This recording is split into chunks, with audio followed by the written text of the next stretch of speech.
Mr. Speaker, I come to the floor to indicate to one and all who cannot be here today that our legislative hands are tied.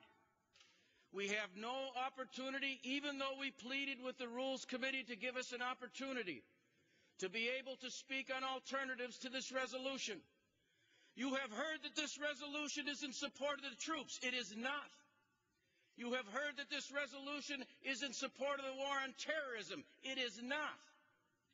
And I will tell you why it is not. And I will tell you why we have to have an alternative and why we need to vote no on this resolution, because it doesn't support the troops. It does not support the war on terrorism.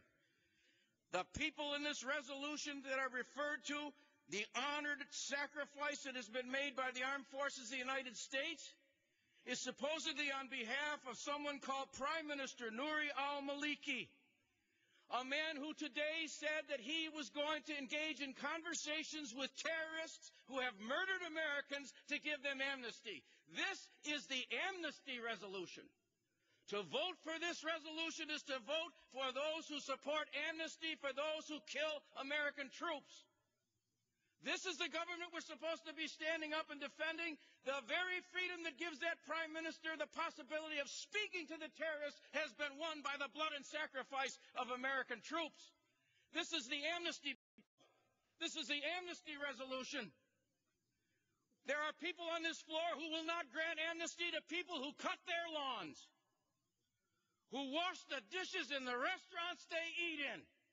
But they're willing to vote for a resolution that says they support a government that is willing to give amnesty to people who murder the men and women of the armed forces of the United States.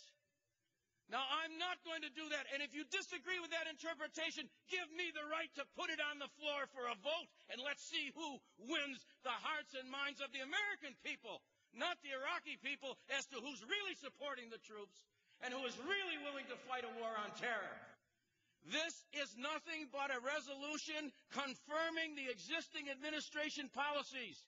Whether you're a Democrat or Republican, you deserve the opportunity on the floor of the People's House to have a real debate, not a discussion, not to echo sentiments, but to have substantive words on the floor that allow the American people to understand what direction do we want to take this country.